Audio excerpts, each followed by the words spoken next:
Now let's take an example in which there is a cylindrical object given. So there is a cylindrical object and over which a positive charge is placed, and they are asking determine the net flux through the surface given in the figure. तो आपको इसमें से कितना flux निकल रहा है वो आपको निकालने के लिए बोल रहे हैं. तो स्टूडेंट आइए इस क्वेश्चन को सॉल्व करते हैं, देखते हैं सोल्यूशन क्या होगा इस क्वेश्चन का. तो यहाँ मान लेते हैं, यहाँ हम लोग गॉस लॉ का यूज़ करेंगे और इसे सॉल्व करेंगे. गॉस लॉ कहता है कि किसी भी क्लोज सरफेस का जो फ्लक्स होता है वो हमेशा वो जो क्लोज सरफेस जितना चार्ज होल्ड करके रखता है that charge multiplied by one by epsilon not.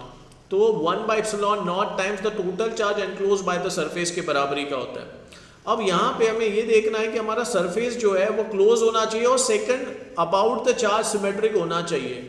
तो हम क्या करेंगे स्टूडेंट, यहाँ पे एक सरफेस इस चार्ज को क्लोज करने के लिए बिल्कुल सिमेट्रिक सरफेस यहाँ बना लेंगे.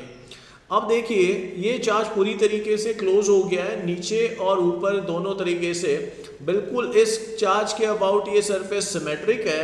अब हम कह सकते हैं now in this case the flux through the surface, net flux की अगर बात करेंगे, net flux through the close surface, net flux through the close surface. एक बार फिर से रिपीट कर रहा हूं कि यहाँ पे ये पूरा सरफेस क्लोज्ड है, इसका जो नेट फ्लक्स होता है वो charge divided by epsilon not times charge divided by epsilon not होता है, या फिर 1 by epsilon not times total charge enclose by the surface. लेकिन स्टूडेंट ये हमारा आंसर नहीं है. यहाँ आपने देखना है कि उसने बोला था, हमारे क्वेश्चन कुछ ऐसी था, इसके सरफेस से कितना फ्लक्स निकल रहा है ये आपको निकालना है. ठीक है, ये तो पूरी क्लोज सरफेस का हो गया, लेकिन आपको तो इसका निकालना है, इसका आपको निकालना है. तो सुनिए स्टूडेंट, जब ये पूरा क्लोज था तो इतना फ्लक्स आपके सामने आ रहा है, लेकिन अगर ये हाफ हो गया इसका तो फ्लक्स कितना होगा. इन this case the flux through this will be हो जाएगा, इस फ्लक्स इसका हाफ हो जाएगा. हाफ इसलिए क्योंकि ये पूरे ऊपर और नीचे दोनों मिला के आपको इतना है क्यू नेट फाई नेट, जो कि क्यू बाय एप्सिलॉन नॉट के बराबरी का है. तो यहाँ पे क्या हो जाएगा स्टूडेंट, अगर एक सिंगल पोर्शन लिया जाए, इसका हाफ सिलेंड्रिकल सरफेस लिया जाए, तो उसमें से तो इस नेट का हाफ हो जाएगा. मतलब हम यही कहेंगे कि इस केस में जो नेट फ्लक्स आ रहा है वो होगा आपका Q अपॉन 2 एप्सिलॉन नॉट. तो फाई इक्वल्स टू हो जाएगा 2 अपॉन एप्सिलॉन नॉट टाइम्स, ठीक है, Q upon 2 epsilon not times this is the total flux through the surface. तो ये है इस सरफेस के थ्रू जो फ्लक्स आपने देखा है, इतना फ्लक्स आपको देखने को मिलेगा. तो this is our question number 1. हम इसे स्टॉप कर देते हैं. Now let's take another example. In the figure given below determine the total flux through the semi spherical surface. तो यहाँ पे आप देख पा रहे होंगे स्टूडेंट्स कि यहाँ पे एक सेमी स्फेरिकल सरफेस है जिसके सेंटर पे एक चार्ज रखा हुआ है प्लस Q, और इस सेमी स्फेरिकल सरफेस का जो रेडियस है वो कैपिटल R दे रखा है, और आपको बोला जा रहा है कि यहाँ आप फ्लक्स निकाल के बताइए इस सरफेस से कितना फ्लक्स पास हो रहा है. मतलब यहाँ से अगर देखेंगे ये फ्लक्स जो पास हो रहा है, ये फ्लक्स आपको निकालना है. इस तरीके से फ्लक्स आपको निकालना है. तो आइए जरा इस क्वेश्चन को करते, बड़ा आसान सा क्वेश्चन है. हम यहाँ फिर हम गॉस लॉ का यूज़ करेंगे और इसको सॉल्व कर देंगे.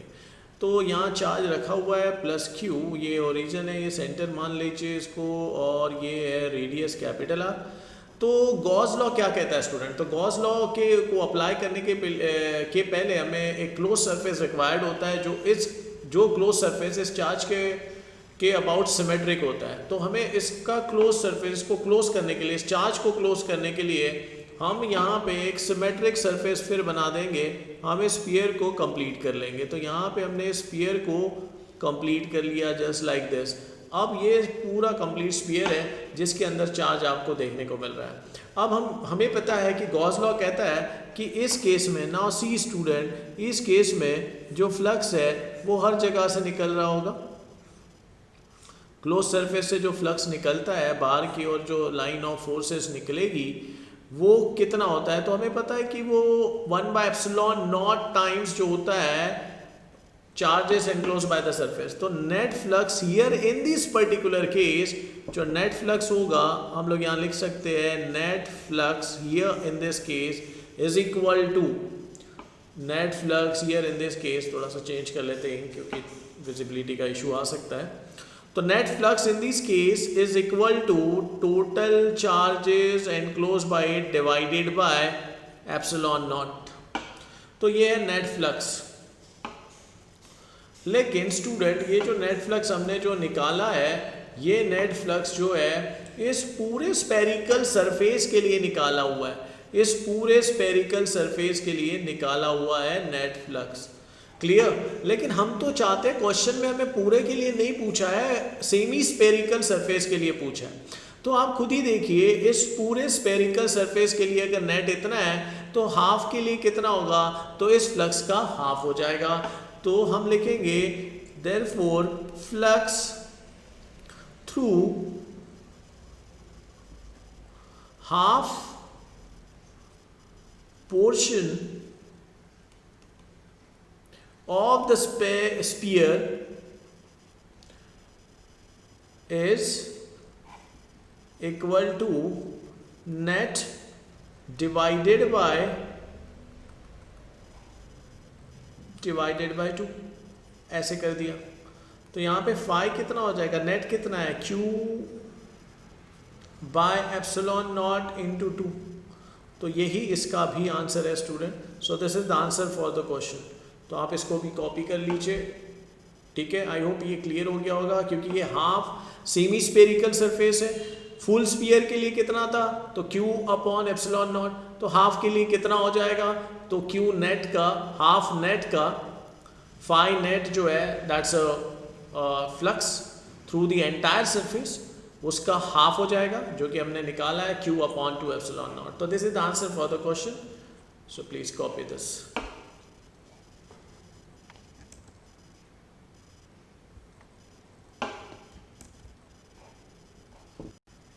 Now in this example, determine the net flux through the surface. So there is a diagram given जिसमें एक स्क्वायर सरफेस दिया हुआ है, बिकॉज देखिए इसकी साइड सेम है, तो मतलब ये एक स्क्वायर सरफेस है, और उस स्क्वायर सरफेस के सेंटर से कुछ ऊंचाई पे, सरफेस से कुछ ऊंचाई पे a/2 डिस्टेंस पे एक चार्ज क्यू रखा हुआ है, और आपको बोला जा रहा है कि यहाँ पे आप नेट फ्लक्स कितना होगा वो निकाल के बताइए।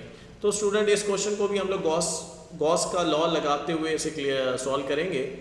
सो देखिए यहाँ जो है हमारे पास एक स्क्वायर सरफेस दिया गया है जो हम यहाँ बना रहे हैं, ये इसकी साइड दी हुई है, देखिए जरा इस तरीके से, और यहाँ से कुछ दूरी पे, मतलब यहाँ हम लोग ऐसे मान लेते हैं, यहाँ पे a/2 डिस्टेंस पे ये चार्ज रखा हुआ है।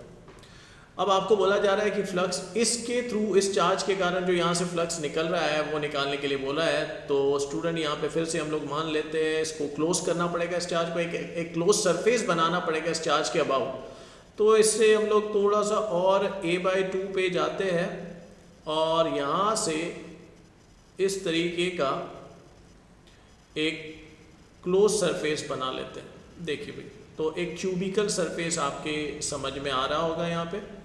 तो अब ये एक क्लोज सरफेस है, अब आप खुद ही देख सकते हैं यहाँ पे ये क्लोज सरफेस बना हुआ है, और इस क्लोज सरफेस से जो line of force in all possible direction निकलेगी जस्ट लाइक दिस, और ये इसका फ्लक्स कहलाएगी इस क्लोज सरफेस का।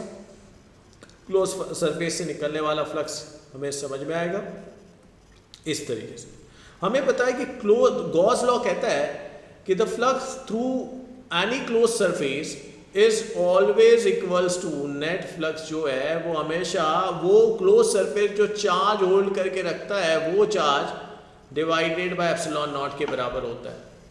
तो ये इस पूरे क्यूब से निकलने वाला जो फ्लक्स है उसकी वैल्यू हमने यहाँ निकाली है गॉस लॉ के हिसाब से। क्लोज सरफेस के थ्रू जो फ्लक्स निकलता है वो charge divide by epsilon not, या फिर आप कह सकते हैं 1 by epsilon not times charge के बराबर होता है। वो चार्ज जो उस क्लोज सरफेस के अंदर होता है, बाहर का चार्ज यहाँ कंसीडर नहीं करते, उस क्लोज सरफेस के अंदर का जो चार्ज है उसके कारण जो नेट फ्लक्स दिख रहा है वो इतना है। लेकिन भाई हमें तो एक सरफेस की बात की जा रही है, एक सिंगल सरफेस की बात की जा रही है। अब आप देखिए स्टूडेंट, इस क्यूब में 6 सरफेसेस होती है, 6 सरफेसेस का दिस इज फॉर 6 सरफेस, ये जो नेट निकला हुआ है वो 6 सरफेसेस से निकलने वाला फ्लक्स है। लेकिन हमारा क्वेश्चन जो है वो सिंगल सरफेस की बात करता है, ठीक है। तो यहां पे लिखेंगे in case of single surface,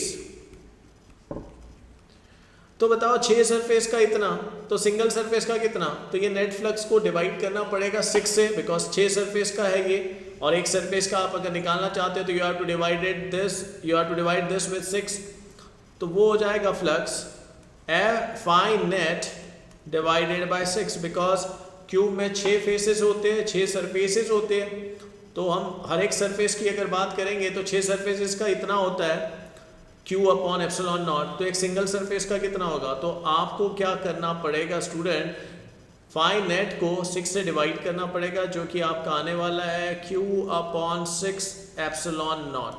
तो यहाँ पे जो आंसर हमें समझ में आ रहा है स्टूडेंट, द फ्लक्स थ्रू, यहाँ लिख देते हैं the flux through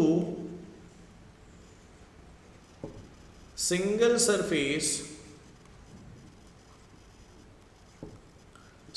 surface is given by phi and which is equals to Q upon 6 epsilon naught, 6 times epsilon naught, Q upon 6 times epsilon naught। और यही आपका आंसर है इस क्वेश्चन का, और वेरी इजी क्वेश्चन, आप जरा ध्यान दीजिए, बहुत ही आसान सा क्वेश्चन है, इसका जवाब हमने इस तरीके से निकाला हुआ है। तो गॉस लॉ से बड़ी आसानी से विदाउट एनी इंटीग्रेशन पार्ट आप आसानी से निकाल सकते हो। So this is the answer for the question.